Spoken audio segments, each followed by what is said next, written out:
अस्सलाम वालेकुम, नमस्कार, सत श्री अकाल एंड गुड इवनिंग। मैं हूँ आरज़ू काज़मी और आप देख रहे हैं पॉइंट ऑफ व्यू। हमारे साथ हैं जी साजिद ताड़ साहब। बहुत शुक्रिया सर, बहुत लोग याद कर रहे थे आपको। My pleasure. लेकिन मैं आरजू आपको बताना यही चाह रहा था, हालांकि एक शादी में बिजी था जिसमें आपको भी इनवाइट किया गया है। बड़ी इंटरनेशनल शादी है, उसमें मेहमान मैं रोजाना शाम को अगर देखें हुँ, तो बताना चाहूंगा कि ऑस्ट्रेलिया से, यूरोप से और भारत से बहुत लोग उस शादी में आए हैं। मैं रोजाना शाम को हम इन्हीं चीजों पे डिस्कस कर रहे होते हैं। भारत का बजट जो पेश हुआ है उसको डिस्कस कर रहे होते हैं। इन सारी चीजों को तो मेरे लिए वो एक तो रात को 12-1 बजे वहां से शादी से आना, 5-6 इवेंट हैं उनके, तो उसमें मैं पिछले दिनों और उससे जब से मैं आया हूँ आरएनसी से वापस, कुछ चीजें आपने बिजनेस रिलेटेड भी अभी तक कैचअप नहीं कर पाया। लेकिन आपको पता है कि आप मेरी हाई प्रायोरिटी पे होते हैं आरजू, और आपको खासकर जो देखने वाले हैं, they are my oxygen. I love them so much. Thank you so much sir. Sir आज अमेरिका ज़्यादा डिस्कस हो रहा है, तो क्या कुछ चल रहा है वहाँ पे? आप हमें ज़रा बताइए। इलेक्शंस भी हैं और आपने कहा जैसे कि काफ़ी लोग वहाँ पे जमा हो चुके हैं अभी तक। साथ-साथ हमने ये भी देखा कि जो बाइडेन साहब जो हैं वो बाहर हो गए इलेक्शन से। देखिए, आज की जो सबसे बड़ी खबर ये है, कल तक कंफ्यूजन था कि जो कैमला हैरिस हैं वो आइदर कैंडिडेट होंगी भाई या नहीं होंगी। कई सवालिया निशान मौजूद थे। हिलरी क्लिंटन ने एंडोर्स कर दिया था उनको, लेकिन मिशेल ओबामा और बराक ओबामा जो थे उन्होंने एंडोर्स नहीं किया था। और ये चहमगोइयां मुसलसल हो रही थी, चैटर्स थे कि शायद उनके मुकाबले पे कोई और आए, बिलखसूस मिशेल ओबामा। तो आज सुबह की सबसे बड़ी ब्रेकिंग खबर यह थी कि मिशेल ओबामा ने और ओबामा ने उनको एंडोर्स कर दिया है। अब ये लगता है कि कैंडिडेट इनकी यही होंगी, और डेलीगेट इनको ही वोट देंगे डीएनसी के अंदर, डेमोक्रेटिक नेशनल कन्वेंशन, जो अगस्त में होने वाला है। लेकिन आज मैं कई चीजों को डिस्कस करूंगा, बल्कि उसमें पाकिस्तान के हवाले से, भारत के हवाले से और अमेरिका के वैसे कई जो हालात हैं आसपास के, उनको भी डिस्कस करूंगा। फिर कल बीबी नेतन्याहू वॉशिंगटन डीसी के अंदर हैं, वॉशिंगटन डीसी के हालात क्या है ये भी बताने की कोशिश करूंगा। शुरू करता हूं कि पाकिस्तान से क्या है, 2-3-4 दिनों में क्या हो रहा है। जिस तरह के आपने एक सर्कस बना रखी है वहां पे। पहले तो लाहौर के अंदर एक नीली परी निकली, आपने देखा होगा। एक खातून है, उन्होंने एक मुस्लिम लीग नून के पंजाब हुकूमत के थे, गाड़ी में उनको नीली परी ने उनको मारा। तो परियों का देश है वहां पे, उन्होंने बहुत तशद्दुद हुआ उनके ऊपर। फिर उसके बाद एक सिटिंग आपकी वजीर है पंजाब की, जिनकी एक नाजेबा वीडियो बाहर निकली है। उसके बाद जो तीसरी चीज जो मैं बताता हूं कि इस वक्त आपके अदारों की जंग जो है वो बिल्कुल तैयार है। सुप्रीम कोर्ट आपकी एक साइड पे है, इस्लामाबाद हाई कोर्ट एक साइड पे है, अब लाहौर हाई कोर्ट भी एक साइड पे है। तो दो अदारे आपस में टकराव की तरफ बढ़ रहे हैं। उसमें दो हाथियों की लड़ाई होती है, तो उसमें आपको पता है नुकसान किसका होता है। नुकसान आपका होगा जो आप वहां पे पहले भी अपने गुर्दे बेच कर बैठे हैं। तो ये सरकमस्टांसिस इस वक्त, आप 7 बिलियन आपको आईएमएफ देने को बेकरार है, 11.5 बिलियन आपने लोकल बैंकों से ले लिया, लेकिन उसका पता नहीं है कि वो गए किधर है, ये नहीं पता वो अदर कंट्री के अंदर मौजूद भी हैं या कहाँ है। उसके बाद एक खबर ये है कि न्यूयॉर्क के अंदर आपके एक सुप्रीम कोर्ट के जज हैं, वो यहाँ पे पाकिस्तान की सियासत को एक्सप्लेन करते हुए नजर आए हैं। हालांकि ऐसा कई लोगों की मुख्तलिफ किस्म की राय है कि पाकिस्तान को, पीटीआई को, ये सारी चीजें, अपनी डर्टी लॉन्ड्री बाहर धोने की जरूरत क्या है। न्यूयॉर्क में लोगों को लोकल सियासत का पता होना चाहिए बजाय कि पीटीआई के हालात का पता होना चाहिए। लेकिन इसकी मिसाल भी हमारे मुर्शिद पाक ने डाली थी, जब उन्होंने वॉशिंगटन डीसी के अंदर आके नारा लगाया था कि मैं नवाज शरीफ का एयर कंडीशन बंद कर दूंगा, उसका टीवी उठा लूंगा। चले, फिर अब सियासत वैसे आपकी यहां से, हमारा जो डायस्पोरा है वही ऑपरेट कर रहा है इस वक्त। मुर्शद पाक ने जब से फरमाया ये सियासत नहीं जिहाद है, तो यहाँ का पाकिस्तानी डायस्पोरा बजाय रिपब्लिकन पार्टी, डेमोक्रेट पार्टी को सपोर्ट करे, वो सारे जिहादी बनने की कोशिश कर रही है। ये अलमिया है आपका, दुख है आपका, जो कि मुझे ठीक होता नजर नहीं आ रहा। क्योंकि अभी ही किसी से थोड़ी देर पहले मैंने बात की, 4 करोड़ बच्चा पाकिस्तानी स्कूल नहीं जा रहा है। उस 4 करोड़ों में से 2 करोड़ वहां से जान बचा के भागेंगे, वही आपका डायस्पोरा बनेगा। तो फिर वो किसको सपोर्ट करेगा? वो फिर पीटीआई को सपोर्ट करेगा। वो फिर वो पाकिस्तान को सपोर्ट नहीं करेगा। उसको जो चूरन सियासत का जो मजहब का चूरन जो बेचा जाएगा वो खरीद लेगा। मेरी अभी 5 मिनट पहले किसी से बात हुई, उसने कहा जी पाकिस्तान अमेरिका के अंदर डॉक्टरों की बहुत स्ट्रांग ऑर्गेनाइजेशन है, अपना है। मैंने उससे माफी मांगने की कोशिश की। मैंने कहा वो बच्चों के रिश्ते करने से आगे एक स्टेप नहीं जा सके। उसने कहा नहीं, उन्होंने रेजोल्यूशन पास कराया है। मैंने कहा किस लिए कराया? पीटीआई के लिए कराया। रेजोल्यूशन क्या था कि हम जमहूरियत और इंसानी हकूक को पाकिस्तान में प्रमोट करेंगे। पहला मेरा क्वेश्चन उनसे ये है कि यही कांग्रेस जो है, इनको गाजा के लोगों का इंसानी हकूक याद नहीं आते। इनको चाइना के अंदर जो इस वक्त जो मुसलमान मर रहे हैं उनके हालात नहीं पता। इनको रोहिंग्या मुसलमान इनके रेडार पर नहीं है। इनको पाकिस्तान के इंसानी हकूक इतने अजीज हैं कि सारे के सारे कांग्रेस में इकट्ठे हो गए। फिर दूसरा, मेरे जो डॉक्टर भाईजान यहाँ पे आके फिर रहे हैं, इनसे मेरा दूसरा सवाल है, कभी पाकिस्तान को प्रमोट करने की कोशिश की है आपने? पाकिस्तान के अंदर तालीम और पाकिस्तानियों के हालात, और यहां पे मैंने आपको पहले अर्ज किया था कि मैं रिपब्लिकन नेशनल कन्वेंशन में मुझे दूसरा पाकिस्तानी नजर नहीं आया।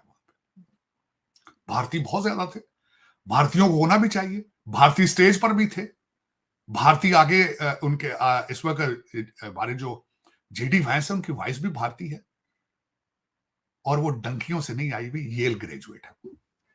विवेक रामास्वामी स्टेज पे चढ़ के बोलते रहे हैं, हीरो है इस वक्त बने रिपब्लिकन पार्टी के, वो भी भारतीय निजात है। बातें की जा रही हैं आगे होमलैंड सिक्योरिटी का डिपार्टमेंट उनको दिया जाएगा।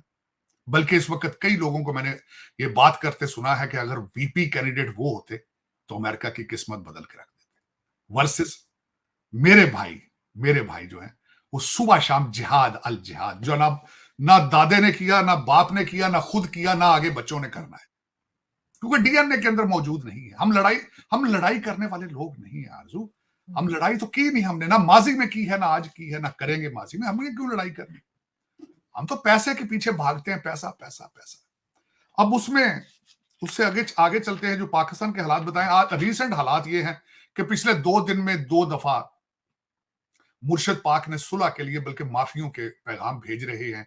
सुना है कि शिकंजा टाइट होने वाला है। आज मेरे मुर्शिद की बहन हलीमा बीबी, जो कि उन्होंने भी सुना है कोई प्रेस कॉन्फ्रेंस करके, तो रिक्वेस्ट कर दी, लव वर्ड रिक्वेस्ट की है। लेकिन ये काबिल एतबार लोग नहीं है। ये सुबह कुछ कहते हैं, ये वही लोग हैं। आज रिक्वेस्ट क्या की गई है? कहा गया है कि आप न्यूट्रल हो जाएं।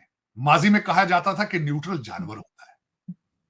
और इसी आर्मी चीफ के बारे में मेरे मुर्शिद पाक का बयान है कि ये जंगल का बादशाह है। और आज सुबह कहा है, बीबी हलीमा ने कहा है कि मैं अंदर से मैसेज लेकर आई हूं, रिक्वेस्ट कर रही हूं सुलह कर लें। क्या पता शाम तक चेंज कर लें। माजी के अंदर जो बहुत करीबी लोग थे खान साहब के, हमेशा यही कहते थे कि खान साहब सुबह हमसे कुछ और करके जाते थे, शाम को घर में जाके तो पॉलिसी चेंज कर देते थे। यही एक अलमिया है पाकिस्तान का, यही अलमिया। मैडम ने फरमाया है कि 80 से 90% पाकिस्तानी सपोर्ट करते हैं खान साहब को, करते होंगे। लेकिन ये भी एक ट्रेजेडी है पाकिस्तान की कि 25 करोड़ लोग जो हैं 3.5 साल की परफॉर्मेंस नहीं देख रहे। ये बिल्कुल समझने की कोशिश नहीं कर रहे कि आज उस्मान बुजदार कहां है, जो वसीम अकरम प्लस था। आज उसको अडयाला जेल के सामने भूख हड़ताल करनी चाहिए थी। जितना पैसा उन्होंने बनाया उस दौर में, जिस तरीके से हेलीकॉप्टर को उन्होंने उबर की तरह इस्तेमाल किया है, आज उनको और उनके बच्चों को चाहिए था आज अडयाला जेल के सामने बैठते। लेकिन वो भाग के जा चुके हैं। जिन लोगों ने घड़ियां बेची दुबई में, आज वो कहां है? उनको चाहिए था अडयाला जेल के सामने आज बैठते, वो कहां गए?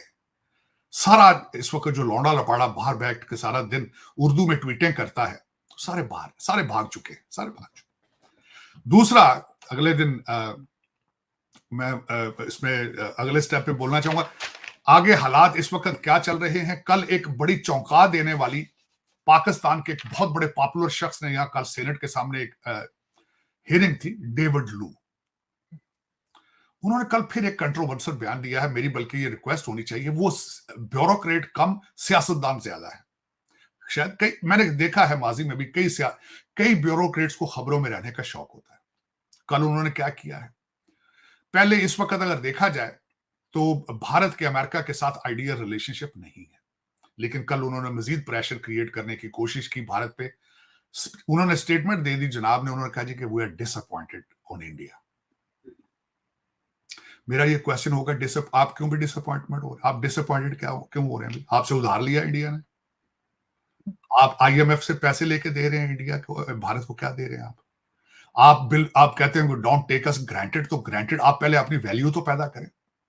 कल के सर्कमस्टांसेस बताना चाहूंगा कि जो कौम आज कह रही है भारत को कि हमारी हम don't take us granted and we are disappointed on you by because Modi साहब वेंट टू रशिया, उनके लिए इतला के लिए अर्ज है कि कल सीएनएन ने खबर को कवर ही नहीं किया, अमेरिकन मीडिया ने उसको कवर ही नहीं किया। अलास्का के ऊपर रशियन और चाइनीज जहाज मंडला रहे हैं, और मंडला कैसे रहे हैं, वो ऑर्डिनरी जहाज नहीं थे, उनमें एटॉमिक बॉम्ब कैरियर भी थे कई उसमें। मैं जब इसके सिलसिले में मजीद जब मैं इसको पढ़ने की कोशिश कर रहा था आरजू, उसमें यह तो कहा गया है कि माजी के अंदर रशियन जो है फाइटर्स ऐसे काम करते रहे हैं, लेकिन हिस्ट्री में एक तब्दीली आ चुकी है। इस वक्त चाइनीज फाइटर जहाजों का वहां पे आना ये पहली दफा हुआ है। लेकिन मेरा ये क्वेश्चन है कि अमेरिका का कुछ सदर इस वक्त मौजूद ही नहीं है। अमेरिका इज प्रेसिडेंटलेस, यहां किसी ने उसको कवर ही नहीं किया। माजी के अंदर दो चीजें हुई थी, पहले यहां पे चाइनीज बलून उड़ते हुए शहरियों के सरों पे पहुंच जाते थे, तो वो कहते थे ये ऊपर हमारे क्या उड़ रहा है, कहा जाता था ये चाइना के वेदर के बलून है। फिर उसके बाद क्यूबा के पास रशियन 6 शिप्स और एटॉमिक बॉम्ब कैरियर्स सबमरीन ने आके नेवल एक्सरसाइज की, मिसाइल उन्होंने ऐसे ऐसे टेस्ट लाइव टेस्ट किए जिनकी रेंज 600 माइल की थी। सीएनएन ने उसको कवर ही नहीं किया, सीएनएन उसको कवर।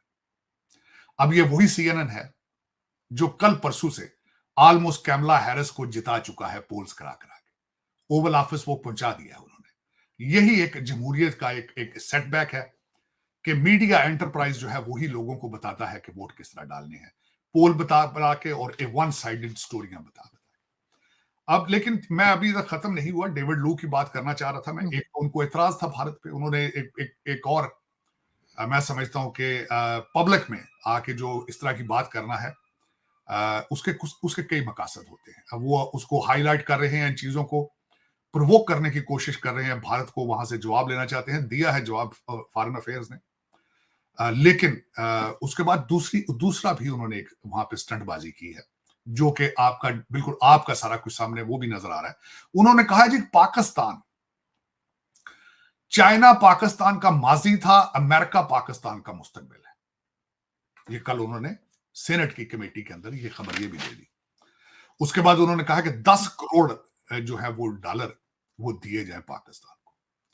थोड़ी सी प्रॉपर्टी बच गई थी दुबई में, वो खरीदना चाहते हैं पाकिस्तानी आपके। 101 मिलियन डॉलर की बात की जा रही है। उन्होंने कहा है कि भाई कुछ कॉर्नर प्लाट है वहां पे, जो कि पाकिस्तानी हमारे जो सपोर्टर हैं अमेरिका के जो सर्व करते हैं उनको, वो कुछ कॉर्नर के मकान हैं, प्लाट हैं वहां पे, और कुछ टोरंटो में उनके बच्चों की ट्यूशन फीसें देनी है, उसके लिए पैसे दिए जाए। तो कल वो भी उन्होंने बात, ये 7 बिलियन जो आपको आईएमएफ दे रहा है, ये उसके ऊपर बोनस है आपका जी, ये बोनस पेमेंट है, ये वो उन्होंने कल मांग लिया आपसे, आपके लिए गवर्नमेंट से। तो कल इस पे भी एक सवालिया निशान है। अब जो आपने ऑपरेशन शुरू किया था, जिसको आपके अली अमीन गंडापुर साहब ने कल बन्नू के अंदर जलसा करके जिस आवाज से उन्होंने कहा मेरी जरूरत, मेरी अप्रूवल के बगैर कोई बंदा यहां यूनिफॉर्म पहन कर आए, ये अल्फाज है। अब उन्हीं के ऊपर जो ऑपरेशन आपने चाइना की फरमाइश पे शुरू किया था, अब उसका क्या मुस्तकबिल है? डेविड लू ने जो कल कह दिया है कि अमेरिका आपका मुस्तकबिल है, तो वो चाइनीज भाईजान को आप छुट्टी दे दें, आप उनको कहें अस्सलाम वालेकुम भाईजान, आदाब आदाब, आप जाएं घर चले जाएं आप। तो अब सर हम बैलेंस क्यों नहीं कर सकते दोनों में? आरजू बैलेंस तब होता है जब आप फाइनेंशियली पांव पे खड़े हो, बैलेंस तब होता है। ये मैं अर्ज करना चाहूंगा, ये आपका जो जितना लौंडा लपाड़ा फारग है, जो अमीर घरों के आवारा बच्चे हैं जो इंग्लिश पढ़ने की सलाहियत नहीं रखते, उनको ये मैं बताना चाहता हूं, जहां से पैसा आता है साथ एक लिस्ट आती है कंडीशंस की भाईजान, कि आपने सीपैक के नक्शे भी हमें देने हैं, आपने सीपैक को बंद कर देना है। 3.5 साल चीखता रहा है चाइना, आपके मुराद सईद साहब को वीजा देने से उन्होंने इनकार कर दिया था, क्योंकि आपने सीपैक बंद कर दिया था। आप प्लेट में रख के चीजें देते हैं, बल्कि आप ऐसी कौम है, आपसे एक चीज मांगे, ये परवेज मुशर्रफ साहब के बारे में कहना चाहूंगा। अमेरिकन खुद परेशान थे, वो कहते हमने तो एक चीज मांगी थी, 5-7 फ्री में दे दी उन्होंने। अब सर वो लोग ये भी कहते हैं कि इनको बैठने को बोलो तो ये लेट जाते हैं। नहीं, खैर खड़ा होना तो आपने सीखा ही नहीं ना, ये तो आपके माजी में देख लें आप।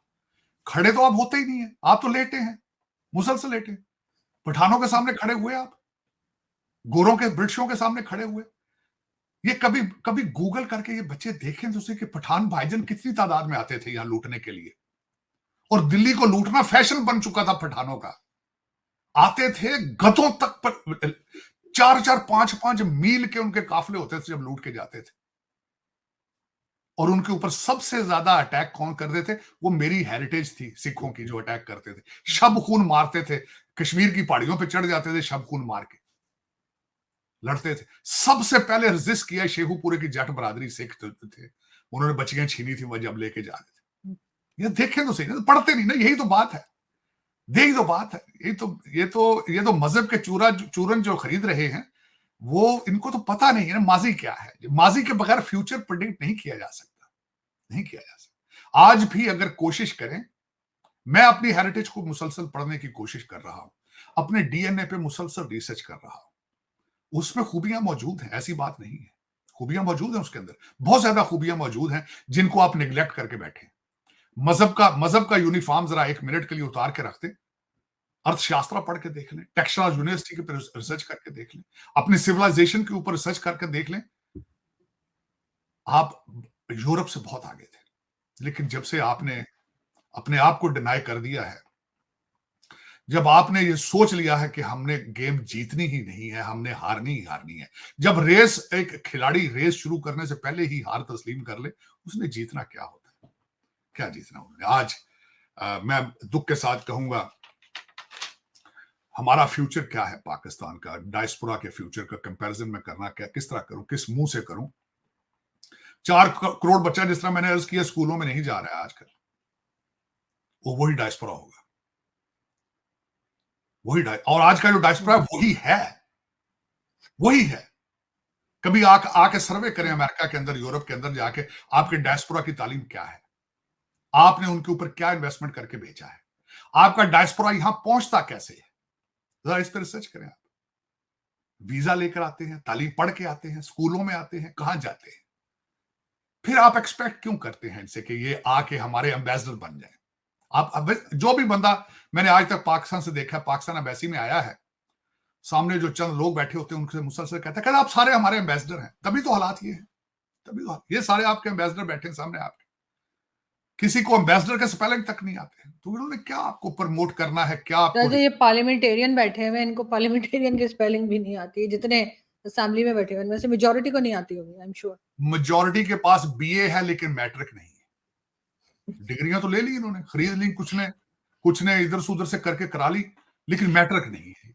सर जो एजुकेशन मिनिस्टर बनाए थे उनकी भी फेक डिग्री थी, इमरान खान ने जो बनाए थे, सॉरी इमरान खान ने, उनसे पहले की गवर्नमेंट ने, ये शेख वकास, इनकी भी डिग्री जाली थी। लेकिन देखिए ट्रेजेडी है, ये अलमियात हैं, अलमियात हैं। आज जहां खड़े हैं, उससे आगे आप चलने बिल्कुल। और लेकिन जो मैं आप जिन लोगों को मैं देख रहा हूं इस वक्त, जो मैंने हालत देखी है आपके सुप्रीम कोर्ट के जजों की, और मैं इस वक्त जो जजों, आपको एक बड़ा खतरनाक चीज अंदर से हो रही है, ये भी एक चैटर चल रहा है आरजू। हो सकता है 2 चीजें, हो सकता है आपके जज मिलके को प्रेस कॉन्फ्रेंस कर दें खान साहब के हक अच्छा। में, हो सकता है ये भी बात हो रही है, हो सकता है ये सारे मिलकर रिजाइन कर दें। और इसमें अगर मैं अगर किसी ये पढ़े लिखे जजों से अगर मैं ये क्वेश्चन करूंगा, 3.5 साल आप मुझे, मैं 1 मिनट के लिए सोच ले आंखें बंद करके, खान साहब आ गए, वजीर आजम बन गए, यहां से पाकिस्तान को आगे किस तरह लेकर जाएंगे? कोई फार्मूला उनके पास है? आपका सबसे बड़ा प्रॉब्लम इस वक्त क्या है? इकॉनमी है। खान साहब क्या करेंगे? माजी के अंदर उनके जो वजीर थे उनके साथ जो थे, वो उनके पास कौन सी डिग्रियां थी इकोनॉमिक्स की? फिर उसके बाद मेरा सबसे बड़ा सवाल ये है, आप एस्टेब्लिशमेंट फौज के साथ दुश्मनी के साथ लगाकर आप आगे किस तरह बढ़ सकेंगे? किस तरह आगे चल सकेंगे आप? खुद माजी के अंदर आपको हुकूमत, आपको तो लॉलीपॉप, आपको तो बिठा के बच्चा जैसा चूसनी देते हैं, इस तरह आपको एस्टेब्लिशमेंट आपको ऑपरेट कराती थी। कर्नल लियाकत किस तरह असेंबली को चलाते थे? किस तरह एमएनएस को पकड़ के ला के डरा डरा के बजट पे उनके वोट लिए जाते थे? अब फ्यूचर, ये जजों को नहीं पता, क्या ख्याल है आपको? ये क्या बात है? कि 3.5 साल में इस बंदे ने पाकिस्तान को दिया क्या है। मुझे भी कन्विंस करें ना कि अगर यही सोल्यूशन है पाकिस्तान का, तो मैं कन्विंस होने के लिए तैयार हूं। मैं तो I always keep my mind open for debate, for discussion. मुझे कन्विंस करें, मुझे कह नहीं आ रहा, you are wrong and I will revise myself. लेकिन यह कि इससे मजीद आगे बढ़ने की अब आपके पास गुंजाइश नहीं है। मैं हमेशा जिस चीज का सोल्यूशन समझता हूं, तालीम के बगैर आप आगे नहीं जा पाएंगे। इंग्लिश और और मैथ सर आगे। सर दूसरा, उसी के ऊपर बजट में कुछ है भी नहीं सर, उसके लिए एजुकेशन के लिए, एजुकेशन का बजट सबसे कम होता है। आरजू बजट आपका वॉशिंगटन डीसी में बना है, इस्लामाबाद में थोड़ी बना है। ये तो आईएमएफ वालों ने बना के यहां से आपको ईमेल किया है बजट आपका। आपका बजट किसने बनाना था? दूसरा, मुझे बजट, आपका सवाल मुझे ये बताएं, बजट, वो बजट कौन सा बजट है जब हर महीने आपका पेट्रोल बढ़ रहा है, हर महीने आपके बिजली के रेट बढ़ रहे हैं? वो बजट किस तरह, क्या बजट है वो? ये तो एक धोखा है कौम के लिए बजट। लेकिन इसमें आरजू मजीद आगे किस तरह आप जा पाएंगे जब अभी तक आपने देखें, जब एक मरीज को इमरजेंसी रूम के अंदर लाया जाता है, सबसे पहला क्या काम डॉक्टर करते हैं, अमेरिका जैसे ममालिक, डायग्नोज करते हैं कि इसको दर्द कहां से हो रही है। आपका आपका डायग्नोस्टिक ही अभी तक किसी ने नहीं किया कि आपके दुख दर्द का, आपकी पेन जो आ रही है करप्शन से आ रही है, आपकी दर्द लूट मार से आ रही है, आपकी इकॉनमी से आपकी दर्द, और इकॉनमी का सबसे बड़ा आपका बैठने का। अब मैं, बल्कि जो मेरी अपने रिसर्च की है, सिंपल 3 चीजें मैं अभी अभी आपके सामने रखने लगा। आपके सबसे बड़े फ्रॉडिये जितने हैं आज, शुगर मिलों के मालिकों को पकड़ लिया जाए, आईपीपीज के मालिकों को पकड़ लिया जाए आज, और करप्ट हाउसिंग सोसाइटीज वालों को पकड़ लिया जाए, 99% आपके इशू ठीक हो जाएंगे और इनके नाम ईसीएल में डाल दिए जाए, इनको भागने न दिए। एक। दूसरा, आपका ब्यूरोक्रेट जो की पोजीशन पे बैठा है उसको कहा जाए कि डबल सिटीजनशिप, तुमने डुअल सिटीजनशिप नहीं रखनी, और अगर तुम्हारे बच्चे बाहर हैं उनको वापस बुला लो और उनके नाम ईसीएल में डालो, 99% आपके प्रॉब्लम हल हो जाएगी। लेकिन करेगा कौन? कौन करेगा? आप चाहते हैं अमेरिकन जाके करें वहां पे? अमेरिकन पकड़ सर अमेरिकन तो खुद परेशान लग रहे हैं। कभी जो बाइडेन जी को देख, जो है जो बाइडेन साहब जो है, कभी वो हमें कहीं दिखाई देते हैं, तो कभी सर अभी रशिया और उसका कहना चाहिए चाइनीज जो है वो, अमर वो अलास्का की न्यूज वो भी चल रही थी वो भी साथ साथ। लेकिन उसमें आरजू एक और बात है जो सबसे बड़ा सवालिया निशान यहां पे है कि एक कंट्री को, कल भी बाबा जी आए, बाबा बाइडेन ने कल आके स्पीच दे दी। उन्होंने कहा जी भाई मैं आ गया हूं, मैं अब अपने पिछले 6 महीने लेगेसी पे तवज्जो दूंगा, फिक्रा मुकम्मल करने की सलाहियत नहीं रखते। मुसलसल अमेरिकन परेशान है कि अगले 6 महीने अमेरिका को कौन चलाएगा। खैर वही चलाएगा जो पहले चलाता रहा है। ओबामा साहब यहाँ चला रहे थे, अमेरिका को वही चलाएंगे। लेकिन देखें कि दुनिया जल रही है, पुतिन और चाइना क्या क्या नहीं कर रहा है, लेकिन इनकी सेहत पे असर ही क्यों नहीं? क्योंकि सीएनएन ये समझता है कि अगर हम इसकी खबर नहीं देंगे तो वो it's not a problem, it's not a big deal. और इसी पे अमल हो रहा है यहाँ पे। अमेरिकन बेचारे जो है इन्फ्लेशन में मार खाते जा रहे हैं, और बाबा जी बाइडेन स्टेज पे कह देते हैं where is inflation, what is inflation? मुझे वो कहते हैं मुझे नजर ही नहीं आता, इन्फ्लेशन तो है ही नहीं। कहते हैं मैंने बाइडनामिक्स, वो कहते हैं जो मैंने इकॉनमी ठीक की आज तक माजी ने किसी ने ठीक की। दूसरा, किसी ने उनको बता दिया है कि आप नेटो के ठेकेदार आप हैं। वो कहते हैं नेटो मेरी वजह से खड़ा है, हालांकि आप खुद स्टेज पे खड़े नहीं हो सकते, तो आपने नेटो को किस तरह खड़े रखना है? वो बेचारे परेशान हैं खुद। कल इन्होंने बीबी नेतन्याहू, दुख वाली बात यह है, बीबी नेतन्याहू आए हैं, बल्कि उन्होंने यहाँ पे इल्जाम लगाया है कि जितने यहाँ पे मुजाहिरीन है बाहर, इनको ईरान स्पॉन्सर कर रहा है। हाँ, ये बात जरूर है कि जिन बसों पे भर के लाया गया है, ये कई मीडिया जो है उन्होंने क्वेश्चन किया है सोशल मीडिया पे कि ये कौन इन बसों के किराए दे रहा है। फिर दुख वाली बात ये हुई है कि उन मुजाहिरीन ने अमेरिका के झंडे जलाए हैं, इजराइल का झंडा नहीं जलाया।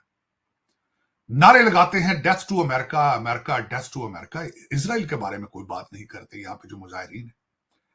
पहले रामास्वामी कह चुके हैं कि अमेरिका के अंदर 2 कानून हैं, एक ब्लैक लाइव मैटर और अंतीफा के लिए है, और दूसरा कंजर्वेटिव या रिपब्लिकन पार्टी के लिए है। वे ये बातें नजर आ रही हैं। कल उन्होंने यहाँ पुलिस वालों को पकड़ के मारा है, कुछ लोगों को अरेस्ट किया गया है, लेकिन शाम को छोड़ दिया गया है। अगर 1 मिनट के लिए सोचा जाए, अगर रिपब्लिकन किसी ने ये कुछ किया होता तो 18-18 साल की सजाएं हैं उनके लिए। लेकिन देखें, फिर अमेरिका भी, दर हकीकत यही बराक ओबामा की ख्वाहिश थी कि अमेरिका को कीनिया बनाया जाए, कांगो बनाया जाए। मेरे ख्याल में अब 19-20 का फर्क रह चुका है। कीनिया के अंदर भी हालात ऐसे ही हैं। कीनिया में लोग सड़कों पे निकले, पाकिस्तान से तो खैर बहुत बेहतर हैं कीनियन। उन्होंने पहले अपनी कैबिनेट को सबको खत्म किया। रिसेंट उन्होंने जो सबसे बड़ा जो उन्होंने स्टेप उठाया है कि उन्होंने कैबिनेट में अपोजिशन पार्टी के लोगों को ले लिया है। 2 की पोजीशंस जो हैं वो उन्होंने अपोजिशन को दे दी, मिनिस्ट्री ऑफ फाइनेंस और मिनिस्ट्री ऑफ एनर्जी, वो दोनों की दोनों उन्होंने अपोजिशन के लोगों को दे दी है। अब देखें कि कीनिया के हालात क्या होते हैं, लेकिन आप अभी तक कीनिया की जगह पे भी नहीं पहुंचे। आपकी डेस्टिनेशन जो है वो मेरी समझ से बाहर है कि आपकी डेस्टिनेशन क्या है। मैंने कोशिश की है कि अफगानिस्तान के साथ आपको कंपैरिजन शुरू करूं, लेकिन उस पे भी चाइनीज जो स्टेटमेंट आई थी कि वो पाकिस्तान से बेहतर अपने आप को सेफ अफगानिस्तान में समझते हैं, उससे आपके नंबर मजीद कम हो गए। और रिसेंटली उन्होंने बहुत बड़ा कॉन्ट्रैक्ट माइनिंग का अफगानिस्तान में कर लिया। When the Chinese are feeling safe in Afghanistan, और जब आपके लोग वहां कमीशन लेने जाते हैं चाइना, तो कहते हैं हमारी दोस्ती हिमालय से ऊंची, समंदरों से गहरी, शहद से मीठी, लेकिन डॉलरों की हद तक इससे ज्यादा नहीं। बिल्कुल, क्योंकि सर हमारा फोकस हमेशा डॉलर ही रहा, हम उससे आगे निकल ही नहीं पाए। हमने हमेशा उसी को ज्यादा प्रायोरिटी दी और उसी का रिजल्ट है कि हमारे यहाँ कुछ नहीं हुआ और आज जो हमारी हालत है उसके जिम्मेदार हम खुद हैं। Thank you so much sir कि आज आपने ज्वाइन किया। Thank you. Thank you.